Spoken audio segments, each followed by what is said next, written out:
आदित्य जी। राधा राधा। महाराज जी, दिमाग को शांत कैसे रखें? शांति में लगाओगे दिमाग तो शांति को प्राप्त होगा, अशांति में लगाओगे तो अशांति को प्राप्त होगा। संसार अशांत है क्योंकि ये विषम है। भगवान शम है, शांताकारम। भगवान का आकार कैसा है? शांताकारम। और शयन किस पे कह रहे हैं? भुजग शयनम। सांप पे शयन कर रहे हैं लेकिन शांताकारम। भगवान शांतम शाश्वतम अप्रमेय मनघम निर्वाण शांति प्रदम। शांति प्रदान करने वाले कौन है? भगवान। तो अगर हम अपने चित्त को भगवान में लगाएंगे, बार बार नाम जप करेंगे, भगवान की लीला कथा सुनेंगे, भगवान के चरित्र गाएंगे, भगवत कर्म करेंगे तो हमें शांति मिलेगी। अगर हम संसार के पाप कर्म करेंगे तो हमें अशांति प्राप्त हो। अशांतस्य कुतः सुखम। जो अशांत है वो सुखी कैसे हो सकता है? इसलिए हमें शांति के मार्ग में चलना चाहिए। शांति का मार्ग है धर्म पूर्वक कर्म करो, भगवान का नाम जप करो, भगवान को अर्पित करके प्रसाद पाओ, कोई पाप कर्म ना करो, अभी शांति मिलने लगेगी। नहीं ओवर थिंकिंग में दिमाग खराब होते होते डिप्रेशन में पहुंच जाता है। ज्यादा चिंतन बिगाड़ोगे तो निगेटिव चिंतन करते करते डिप्रेशन में पहुंचा देगा। तो हमें उससे समय नहीं देना। राधा राधा राधा, अभी आनंद आने लगेगा। नाम जप करते हो? काउंटर कहाँ है? ऐसे चलता है श्वास श्वास में। अरे ऐसे ले। युद्ध क्षेत्र में जैसे हर समय हम रहते हैं ना, तो बंदूक पिस्तौल अपने सब, ऐसे ही हमारा युद्ध क्षेत्र माया संसार है। हमें काउंटर है, माला है, सुमिरनी है, ये हमारे पास होना चाहिए जेब में। वैसे अंगुली में ही काउंटर। हमें 2 मिनट टाइम मिला, राधा राधा राधा राधा राधा। 1 मिनट में राधा, एक बार ही मिला तो राधा, फिर बातचीत राधा। ऐसे हमें जीतना है, संसार से जीतना है। हमें काम क्रोध आदि पर विजय प्राप्त करनी है, हमें गंदे आचरणों से बचना है, तो हमें राधा राधा जपना है। बिना जपे अध्यात्म सामर्थ्य नहीं बनती, बिना सामर्थ्य के हम भ्रष्ट हो जाते हैं। नमन जी, गुरुग्राम से। राधे राधे। राधे राधे महाराज जी। महाराज जी, नाम जप करने लगा हूँ आपकी कृपा से, पर महाराज जी नींद कम से कम आए, इसके लिए क्या करूँ? नींद बहुत आती है। इसकी तुम चिंता मत करो, नाम जप पे लगो, अपने आप सब ठीक हो जाएगा। जब जागे तब प्रिया भजे ने सोए टांग पसार। स्वामिनी का चिंतन करते हुए सो गए तो निद्रा समाधि स्थिति। 5-6 घंटा तो नींद लेनी चाहिए। जवान शरीर हो, 5-6 घंटा सोना चाहिए। अगर नहीं सोओगे तो माला हाथ से छूट जाएगी। नहीं, ऐसे नहीं, ऐसा नहीं। जब सोए तो सोने का जब समय दिया तो पूरा ईमानदारी से दिया, और इसके बाद जब भजन में बैठे तो डट के भजन में बैठे। फिर भजन में झपकी और ये सब वो नहीं। ऐसे थोड़ी भजन, कोई खिलवाड़ थोड़ी भजन ऐसे है। पूरा बचपन से लेकर जैसे भजन में तो ऐसे खिलवाड़ थोड़ी भजन है। तो जब नींद का हम समय दे देते हैं, फिर हम आलस्य नहीं करते। अगर हमें नींद आ रही, हम खड़े हो गए, हम ठंडा पानी मुंह पे मार लिया, हम कोई भी ऐसी चेष्टा करेंगे जिससे हमारी नींद गायब हो जाए और हमारा भजन चले। हमें प्रमाद स्थिति नहीं लानी, लेकिन 6 घंटे हमें समय देना है नींद को। जवान शरीर है, 6 घंटे समय देना है नींद को। जो शरीर से क्रियाएं करते हैं, जो हम खान पान करते हैं, संसारिक चिंतन होता है, तो इंद्रियां थकित हो जाती है, उनको 6 घंटे विश्राम चाहिए। तो नाम जप करते हुए 6 घंटे सो जाओ, इसके बाद फिर लड़ो, फिर नींद नहीं आनी चाहिए। नींद को कम करने की बात नहीं सोचनी, अन्य समय नींद नहीं आनी चाहिए। अगर हम 6 घंटे सो गए तो 18 घंटे फिर हम बिल्कुल अलर्ट रहेंगे, हम सावधान रहेंगे, जगेंगे। अगर हम 6 घंटे में कमी करते हैं तो 18 घंटे में वो नींद हमको डिस्टर्ब करेगी। तो हमें डिस्टर्ब ना हो, इसलिए 6 घंटे हम आराम से सो लेते हैं, और फिर 18 घंटे हम अपनी क्रियाओं, नाम जप और सब साधन में लगते हैं। महाराज जी, आप साधकों को बताते थे कि जब आप बाल अवस्था में तो आप अपनी चुटिया को झोंपड़े के साथ बांध लेते थे।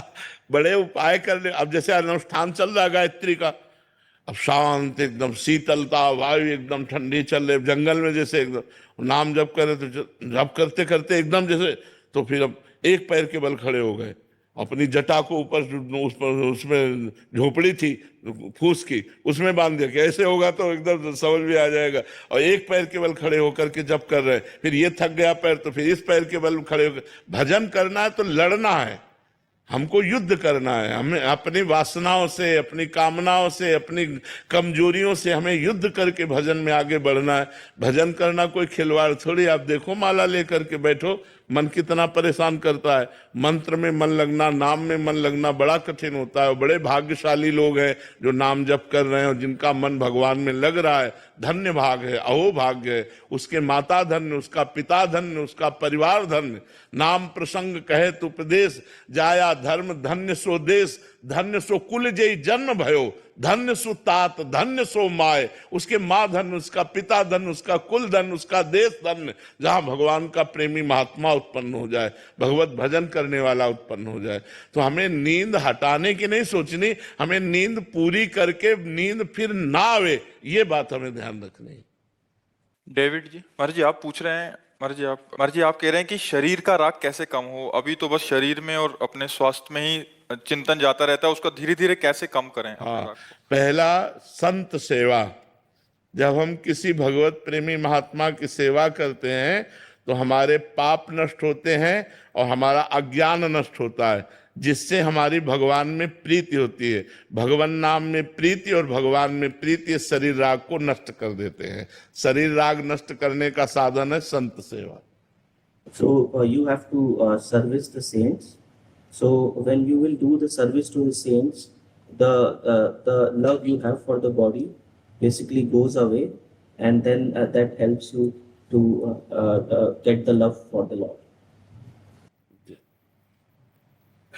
दीपक गोस्वामी जी, प्रीति त्रिपाठी जी, महाराज जी आप 2-3 शिक्षक हैं अलग अलग जगह से। ये कह रहे हैं कि महाराज जी, दीपक जी कह रहे हैं कि गांव, एक छोटे से गांव में शिक्षक हैं, पर महाराज जी बच्चों के संस्कार और भक्ति का उनको प्रेरणा दे सकें, इसके लिए हमें क्या करना होगा? क्योंकि एक शिक्षक ही है जो एक स्कूली शिक्षा के साथ साथ बच्चों का मार्गदर्शन भी कर सकता है, ताकि वो सत्कर्मी और संस्कारी भी। हाँ, आधुनिक शिक्षा के साथ साथ आध्यात्मिक शिक्षा अब बड़ी दुर्लभ हो गई है, क्योंकि बच्चे सुनना नहीं चाहते, बच्चे मानना नहीं चाहते।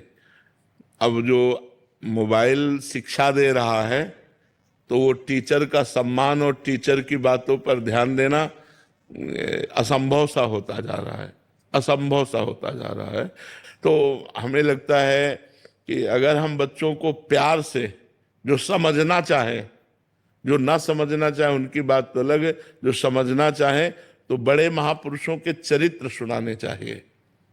जैसे जो बड़े बड़े संत महापुरुष हुए हैं, जो हमारे भारत को अपने प्राण बलिदान कर दिए हैं, ऐसे जो समर्पित शहीद हुए हैं राष्ट्र सेवा में, तो ऐसे महापुरुषों के चरित्र सुनाने से उनके संस्कार अच्छे बनते हैं।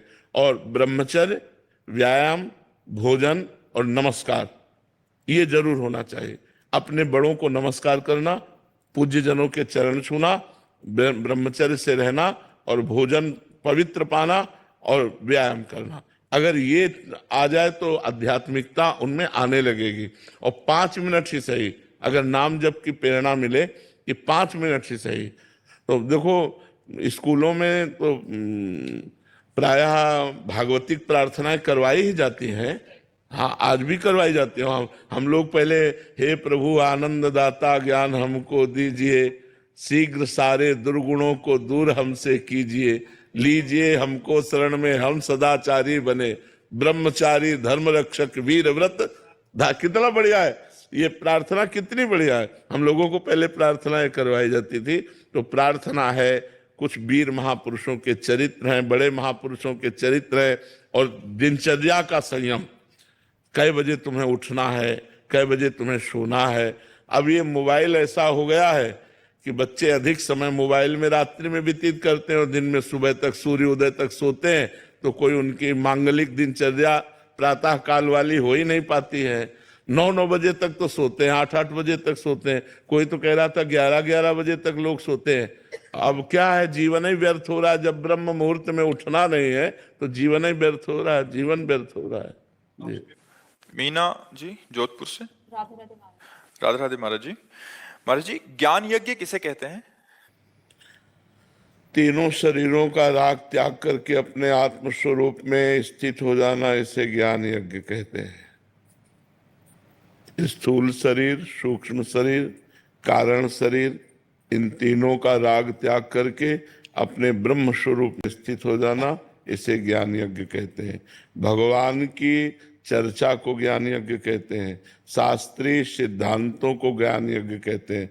जैसे हम भगवान की चर्चा करा रहे हैं तो ज्ञान यज्ञ कर रहे हैं, क्योंकि उसमें ज्ञान भी है, वैराग्य भी है, भक्ति भी है, सिद्धांत भी है, भगवान के लीला भी है, गुण है, जिनसे हमें ज्ञानार्जन होता है। एक वो ज्ञान यज्ञ और एक ये ज्ञान यज्ञ।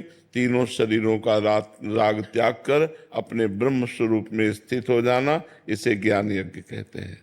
जी महाराज जी, क्या सतोगुण भी माया के अधीन, माया है? हाँ, तीनों गुण माया के हैं, पर सतोगुण लाभदायक है। जैसे कांटे से कांटा निकलता है, ऐसे सतोगुण से हम दो गुणों को परास्त कर सकते हैं, रजोगुण तमोगुण, और फिर भगवान का भजन करके सतोगुण का भी त्याग कर देते हैं। जैसे कांटा निकाला और कांटे को भी फेंक दिया। तो ऐसे ही सतोगुण को हम बढ़ाएं, सात्विक भोजन करें, सतोगुण वस्त्र पहने, सतोगुणी लोगों का संग करें, सतोगुणी जल पिएं, सतोगुणी भाव रखें, तो हम रजोगुण तमोगुण का नाश करके भगवान की भक्ति के प्रभाव से गुणातीत हो सकते हैं। पर सतोगुण का भी त्याग करना पड़ता है, क्योंकि ये मायाकृत है। महाराज श्री, प्रेम का वास्तविक स्वरूप क्या है?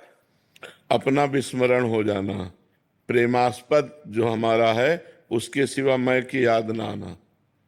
ब्रह्म नहीं, माया नहीं, नहीं जीव नहीं काल, अपनी हु सुधि ना रही, एक रहो नंदलाल। ही में न जान परे कान है कि प्राण है, कान भय प्राण में, प्राण भय कान में, ही में न जान परे कान है कि प्राण। ऐसे भगवत स्मरण में तन्मय कि अपनी शुद्ध भी नहीं है। पिय मूर्ति नैनन बसे, तेहि रस रहाय समाय, ये लक्षण सुन प्रेम के और न कछु सुहाय, और न कछु सुहाय। फिर अपने रस मातो, कुटुंब देह ते जाए, छूट सब ही विधि नातो। जहाँ जहाँ पी की बात सुने, खोजत तिन गैनन, हित ध्रुव छिन छिन ले, प्रेम जल भरी भरी नैनन। राधा राधा राधा, और कुछ स्मरण नहीं, यही प्रेम का सिर। देखो, आपकी कृपा बल से लगता है कि अपना काम हो गया, उसमें कोई अहंकार तो नहीं लगता है कि अहंकार? नहीं नहीं, कृपा बल से जब समझ में आ रहा है तो काम होना तब समझ लो जब कोई कामे नजर ना आवे। काम क्रोध लोभ मोह मद मत्सर छह विकारों का प्रभाव ना हो, शरीर भाव ना हो, हर समय भगवत स्मरण चल रहा हो, ऐसी बात समझ लो। बबीता जी। श्री हरिवंश महाराज जी, गुरुदेव भगवान, क्रियान्वित रहते हुए भाव समाधि कैसे लगती है? जब हमारा निरंतर भजन चलता है तो भगवान के कृपा बल से शरीर की क्रियाएं होती हैं, वो करता नहीं होता, और वो स्वयं में स्थित रहता है। भगवत स्वरूप में स्थिति ऐसी गाढ़ हो जाती है जैसे गोपियों की थी। अब गोपियां दही बेचने जा रही हैं। विक्रेतु कामा खिल गोप कन्या, मुरारि पादार्पित चित्त वृत्ति, दध्यादिकम मोह वसाद वोचद, गोविंद दामोदर माधवेति। वो जा रहे दही बेचने, उनको याद भी था कि मैं दही बेचने जा रही हूँ, लेकिन ऐसी भाव समाधि लगी हुई श्री कृष्ण में कि वो कहती कोई गोविंद ले ले, कोई दामोदर ले ले, कोई माधव ले ले। कहना चाहती कोई दही ले ले, लेकिन निकल रहा है कोई गोविंद ले ले, कोई दामोदर ले ले, कोई माधव ले ले। तो जब हम नवधा भक्ति करते हैं तो नवधा भक्ति में नवी भक्ति है आत्मसमर्पण। जब आत्मसमर्पण हो जाता है तब हमारा प्रभु से भाव संबंध होता है। प्रभु हमारे स्वामी हैं, हम उनके दास हैं। प्रभु हमारे सखा हैं, हम उनके सखा हैं। प्रभु हमारे पति हैं, हम उनकी प्रियतमा हैं। प्रभु हमारे स्वामी हैं, हम उनकी सहचरी हैं। अलग अलग भाव, उसी भाव संबंध में वो भाव समाधि में डूबा हुआ अपने सांसारिक कार्य भी हो रहे हैं, लेकिन उसको बोध नहीं, वो भगवान करवा रहे हैं। वो भगवान में स्थित है, प्रियालाल में स्थित है, और कार्य भगवान करा रहे हैं। सब कार्य वैसे होंगे जैसे हो रहे हैं, कर्तुम अकर्तुम अन्यथा कर्तुम, भगवान उसके हृदय में बैठकर स्वयं, जैसे अर्जुन के रथ की बागडोर पकड़कर भगवान रथ हाँक रहे हैं, ऐसे स्वयं भगवान उसकी बुद्धि में बैठकर सब कार्य करा रहे हैं। और वो कार्य करता हुआ भी करता नहीं है, वो हर समय भगवान में स्थित है। ये भाव समाधि है, वो हर समय भगवान में डूबा हुआ है। हाँ, नाम जप करो, सत्संग सुनो, खूब भगवान से प्रार्थना करो कि हमारा मन आप में लग जाए। मुझे और कुछ नहीं चाहिए प्रभु, केवल आप चाहिए प्रभु। वो बार बार सामान फेंकेंगे माया की, बस ये कहे प्रभु लुभाओ मत, आप चाहिए, संसार नहीं, आप चाहिए। जी अनिल जी करनाल से। श्री हरिवंश प्राण। राधे राधे महाराज जी। महाराज जी, मन क्रम वचन कहो नित तेरे, श्री हरिवंश प्राण धन मेरे। महाराज जी, इस पंक्ति को सेवक जी महाराज जी की कैसे धारण करें? एक संसार दुष्ट की संगति ताहू में तुम पुष्ट करावहु, विनती करो सकल धर्मी सो धर्मी हुई जिन नाम ल जाओ। स्वार्थ सकल तज, मन क्रम वचन शुद्ध सकल मत हम श्री हरिवंश उपासी कैसे बनोगे?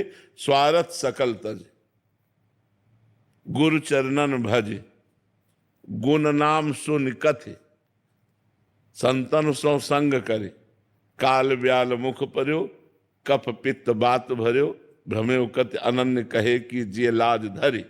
सेवक जी महाराज कहे, पहले तो दुष्ट स्वभाव वालों का संग छोड़ो। एक संसार दुष्ट की संगति ताहू में तुम पुष्ट करावो। अब दूसरी बात, ये तुम्हें याद रखना कि मैं किस मार्ग का पथिक हूं। धर्मी हुए जिन नाम धरावो, ऐसा कोई काम न कर देना जिसमें कोई कहे कंठी तिलक पहने तुम्हें शर्म नहीं आती। ऐसा कोई काम मत करना जिससे तुम्हारी कंठी तिलक को कोई कहे कि यार कंठी तिलक पहने तुम्हें झूठ बोलने में शर्म नहीं आती, तुम्हें व्यभिचार करने में शर्म, तुम्हें गंदा काम करने में शर्म, तो वो हम ऐसा कार्य न करें। फिर कहा स्वार्थ सकल तजी, स्वार्थ का त्याग करो, परमार्थ पे चलो। परमार्थ पे चलना क्या है? गुरु चरण गए, गुरु भगवान के चरणों का आश्रय लो। गुण नाम सुन कथ, भगवान के गुण, लीला गुण, भगवान के चरित्र, इनको खूब सुनो और कथ, खूब इनको गाओ। भगवान का नाम कीर्तन करो, भगवान का नाम जप करो, भगवान की लीला चरित्रों को गाओ, भगवान की लीला चरित्रों को सुनो। गुण नाम सुन कथ और संतन कर संग कर, जो भगवत प्रेमी महात्मा जन है उनका संग करो। और इस शरीर को ध्यान रखो, मरने वाला है। काल ब्याल मुख पर्यो, काल रूपी सर्प के मुख में बद लील जाएगा, वो किसी क्षण नष्ट हो सकता है। काल ब्याल मुख पर्यो, कफ पित्त बात भरो, इस शरीर में कुछ नहीं, कफ पित्त बात भरा हुआ है। एक ज्योतिर्मय परमात्मा का अंश है, उसी से प्रकाशित हो रहा है। भजन कर लो, गुरु चरणों का आश्रय लेकर खूब लीला नाम वाणी में लगे रहो, बस आ जाएगा मन क्रम वचन शुद्ध सकल मत। अन्य किसी का संग ना करो।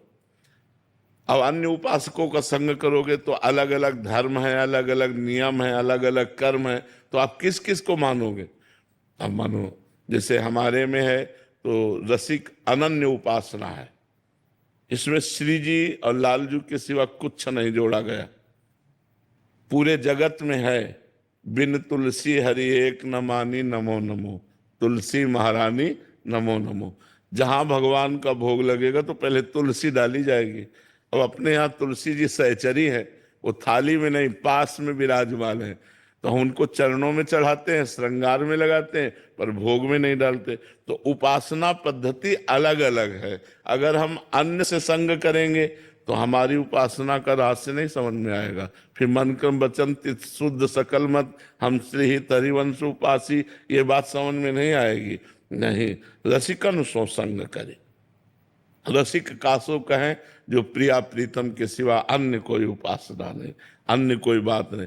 इष्ट मिले और मन मिले, मिले भजन रस रीति, तहा निसंक होए मिलिए तासो कीजे प्रीति। अपना इष्ट मिलना चाहिए, श्यामा श्याम, मन मिलना चाहिए और अपनी रस रीति उपासना मिलनी चाहिए। ऐसों का संग करे, नहीं तो असंग रहे, नाम वाणी का पाठ करे और अपनी उपासना में रत रहे, तो हो जाएगा मन क्रम वचन शुद्ध सकल मत हम से ही हरिवंश उपासी।